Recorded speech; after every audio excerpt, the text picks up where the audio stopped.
Scripture reading is given for you to follow along if you choose on the back of your bulletin. Exodus 16, 2 through 15. The whole congregation of the Israelites complained against Moses and Aaron in the wilderness. The Israelites said to them, "If only we had died by the hand of the Lord in the land of Egypt, when we sat by the flesh pots and ate our fill of bread. For you have brought us out into this wilderness to kill this whole assembly with hunger." Then the Lord said to Moses, "I'm going to rain bread from heaven for you, and each day the people shall go out and gather enough for that day. In that way I will test them, whether they will follow my instruction or not. On the sixth day, when they prepare what they bring in, it will be twice as much as they gather on other days." So Moses and Aaron said to all the Israelites, "In the evening you shall know that it was the Lord who brought you out of the land of Egypt. In the morning you shall see the glory of the Lord, because he has heard your complaining against the Lord. For what are we that you complain against us?" And Moses said, "When the Lord gives you meat to eat in the evening and your fill of bread in the morning, because the Lord has heard the complaining that you utter against him, what are we? Your complaining is not against us, but against the Lord." Then Moses said to Aaron, "Say to the whole congregation of the Israelites, 'Draw near to the Lord, for he has heard your complaining.'" And as Aaron spoke to the whole congregation of the Israelites, they looked toward the wilderness, and the glory of the Lord appeared in the cloud. The Lord spoke to Moses and said, "I have heard the complaining of the Israelites. Say to them, 'At twilight you shall eat meat, and in the morning you shall have your fill of bread. Then you shall know that I am the Lord your God.'" In the evening, quails came up and covered the camp, and in the morning there was a layer of dew around the camp. When the layer of dew lifted, there on the surface of the wilderness was a fine, flaky substance, as fine as frost on the ground. When the Israelites saw it, they said to one another, "What is it?" For they did not know what it was. Moses said to them, "It is the bread that the Lord has given you to eat."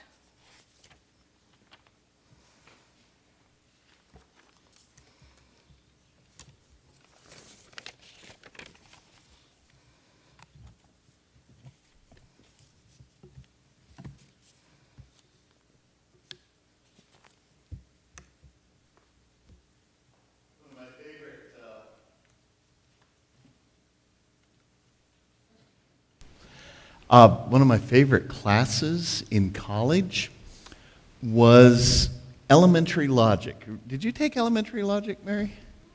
Okay. Elementary logic with Dr. Leroy Lane. And it was great because although it wasn't a debate class, we learned the art of persuasive address and argumentation. So clearly Mary and I did take that class because we engage in a lot of persuasive address, you know. So, but what I liked was the unit on fallacies. Okay, so let me give you an example of a fallacy. This one is called a false binary, and you've heard them. You've all heard them. This is the way they go. There's only two kinds of people in this world: glass half full people and glass half empty people. And of course, there are many more types and subtypes of people, but that sounds dramatic, doesn't it? There's only that you're either this way or you're that way. You're either one or you're the other.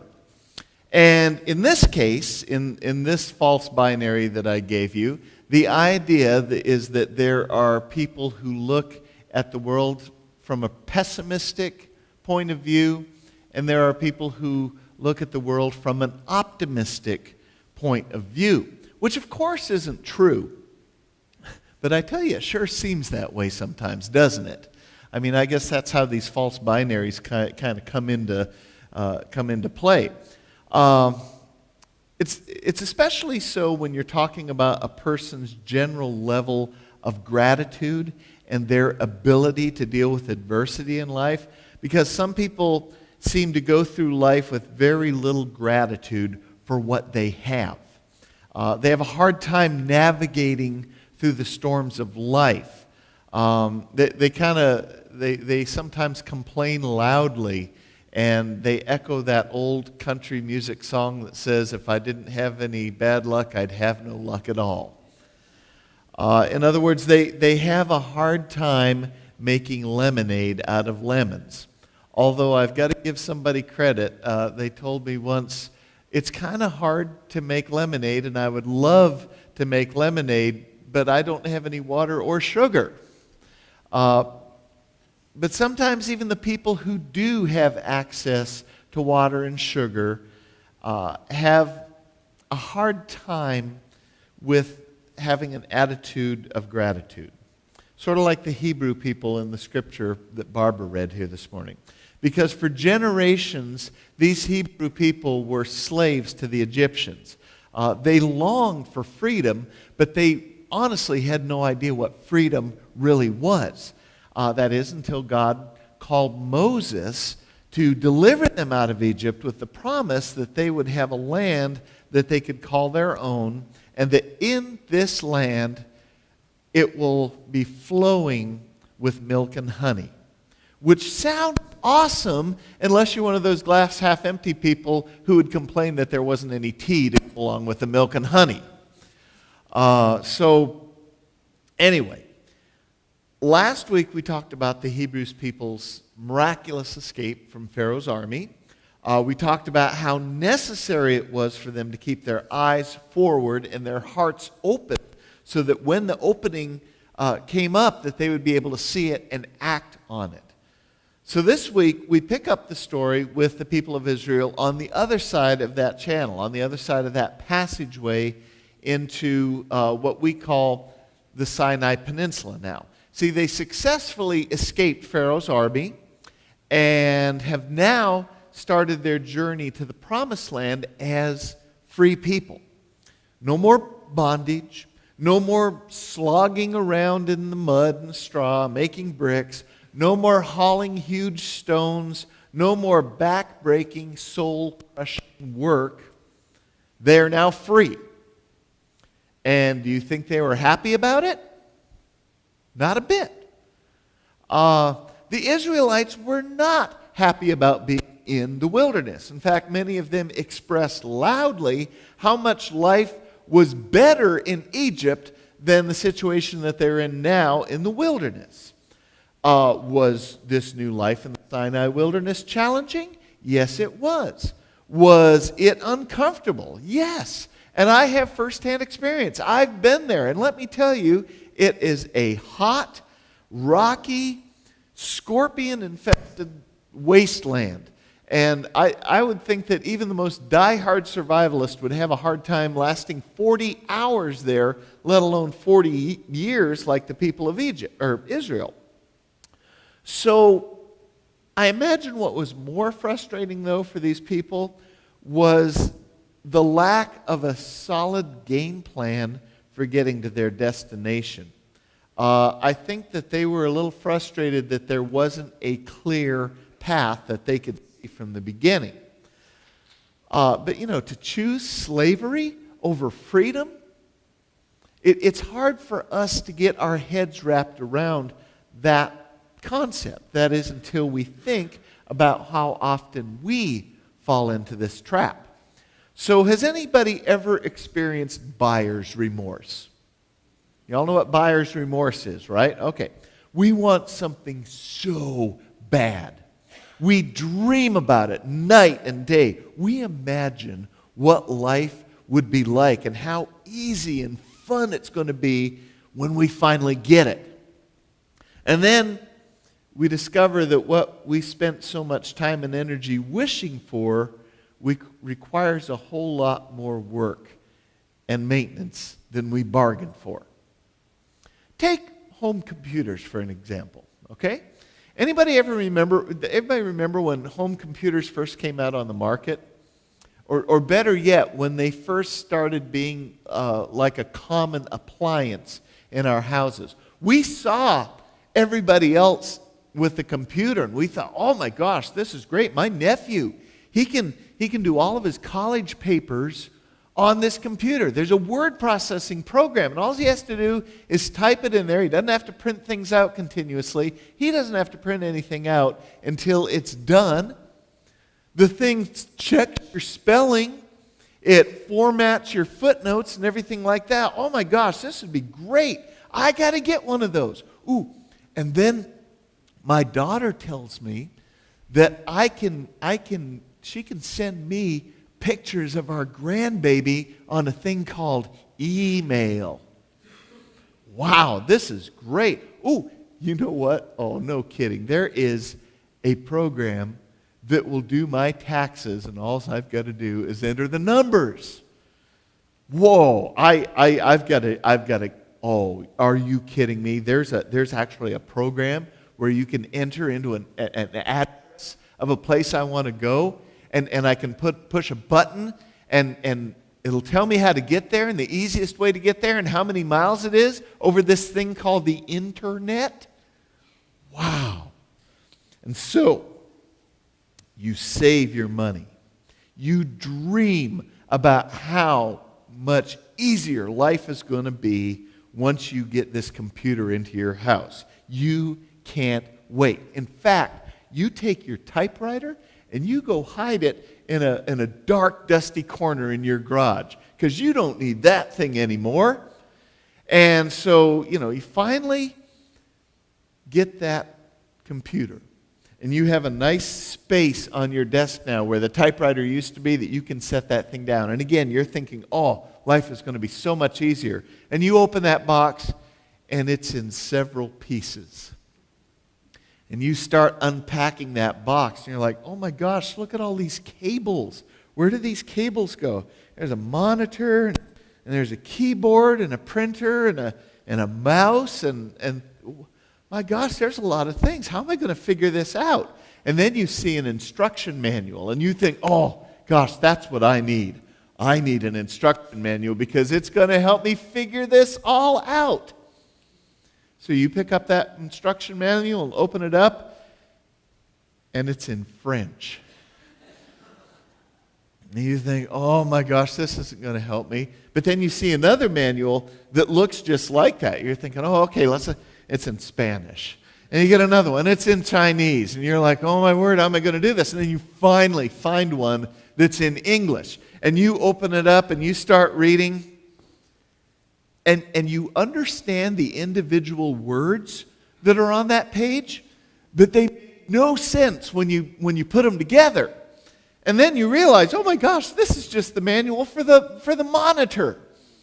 And so you start going through all these different manuals. You find the ones that's in English. And then finally, here is a manual for a CPU, whatever the heck that is, but it's the only thing left here, so this must be important. And then you think, hold on. I've got to load software onto this thing? How am I going to do that? How am I supposed to do that with a manual that takes an engineering degree and an advanced degree in Spanish to do this? And so after 6 hours of trying unsuccessfully to figure this thing out, you're out in your garage digging around for that typewriter again, right?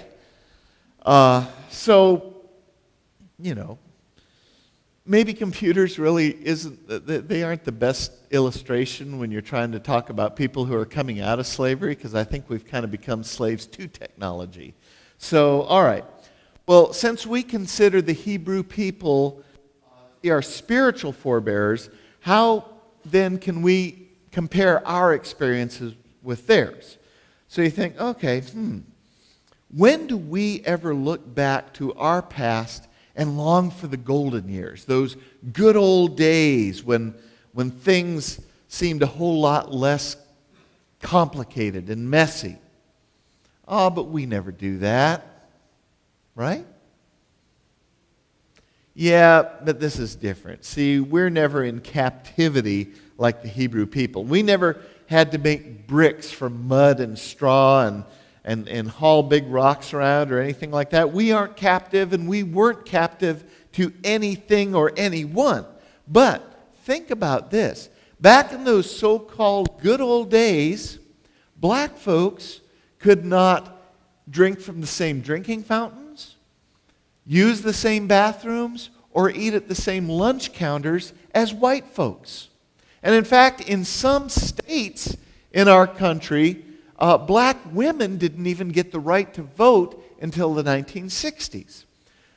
Remember when it was scandalous to even consider the idea of a woman elder in church? Remember those days? I guess it was a long, long time ago in this church, so maybe that's beyond your collective memory. But remember when it was even more scandalous to consider that a church would ordain a woman to preach. Those days weren't that long ago. And believe me, there were plenty of things that held many of our citizens in captivity. And even though many of those things have been addressed and policies have changed and laws have been passed to unleash some of those shackles, there's still a part of us that found comfort in those days before we were led into freedom to the wilderness.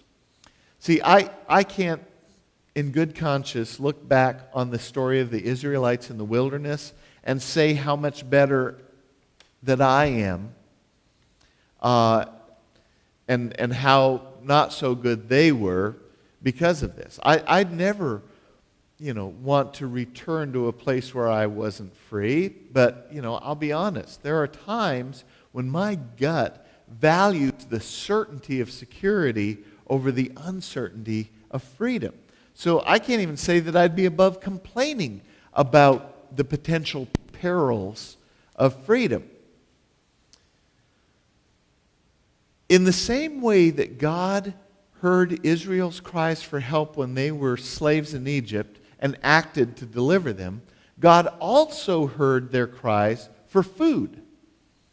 And God provided it in the form of manna. Now, this isn't what God called it.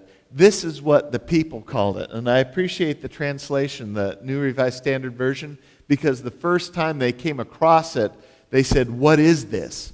And that's neat because the Hebrew word the Egyptian word for what is this is manna.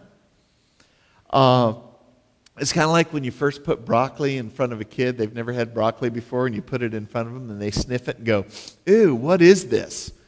That's what this is. What is this? But the caveat for God providing this, what is this manna, was you couldn't store it. You couldn't save it one day until the next without it going bad. The idea was that the Hebrew people were supposed to trust that God would provide for them every day. But they had a hard time doing this. And then they started complaining about the manna itself. Back in the 70s, the late Keith Green wrote a song called "So You Want to Go Back to Egypt." And he had a really interesting take on the people's response to this manna in the wilderness and how much they complained. Here's how the song goes. "Well, there's nothing to do but travel, and we sure travel a lot because it's hard to keep your feet from moving when the sand gets so hot. And in the morning, it's manna hot cakes. We snack on manna all day. And we sure had a winner last night for dinner, flaming manna souffle." "Oh, Moses, please put down your pen." "What? Oh, no, manna again? Manna waffles, manna burgers, manna bagels, filet of manna, manna pate, banana bread?" However you look at it, the Hebrew people were always able to come up with some good wine to go along with their manna. W-H-I-N-E, right? But lack of faith was their problem. The solution is a shift in awareness so that the people could see the big picture and be able to express gratitude. They were utterly dependent on God, but they didn't like that. We're not much different, though. Maybe one of our problems as the church on earth today is that we forget to depend on God. And I've got to give the children of Israel some slack, because I imagine it's really hard to have that kind of faith, especially when what is at stake is your basic nutritional needs. So let's move it forward a little bit into the New Testament. When Jesus taught his disciples to pray, we in the modern day church call it the Lord's Prayer. One of the lines that we sort of gloss over because we've memorized it is, "Give us this day our daily bread." Now, when you look at it in the Greek, it simply says, "Give us this day's bread." In other words, it's all about the here and now. It's not about give us tomorrow's bread. It's not about give us enough of today's bread that we can store it so just in case of an emergency and so that we have some tomorrow. It is give us this day's bread. And, the manna wasn't anything that the Hebrew people recognized or even anticipated. It's like, what is this? It was what they needed. That's what it was. And it was God's gracious gift in their time of need. This bread taught them new lessons about surviving in the wilderness. It taught them that they could not prosper by hoarding. Give us this day's bread. So here at this table, we receive what we sometimes refer to as the bread of heaven or the bread of life. Now, the early Christians often drew on the image of manna in the Old Testament to describe communion. We may look at these little crackers and say, what is this? And let me tell you, folks, you have no idea how lucky we are that we have someone in our church that bakes those young little crackers. Have you ever had the round ones that have about the texture of styrofoam? What is this? You know what I'm talking about. We don't recognize it as anything that can sustain us in the wilderness, but here is bread and wine, W-I-N-E, a body of believers gathered around a table. And here is God meeting us and offering the bread of heaven to sustain us in whatever wilderness we find ourselves in. So, whatever your wilderness, whatever your response to the wilderness is, let me tell you, God is here. God is here. And God knows your need. God will be with you. God will feed you. God will see you through to the other side of that wilderness.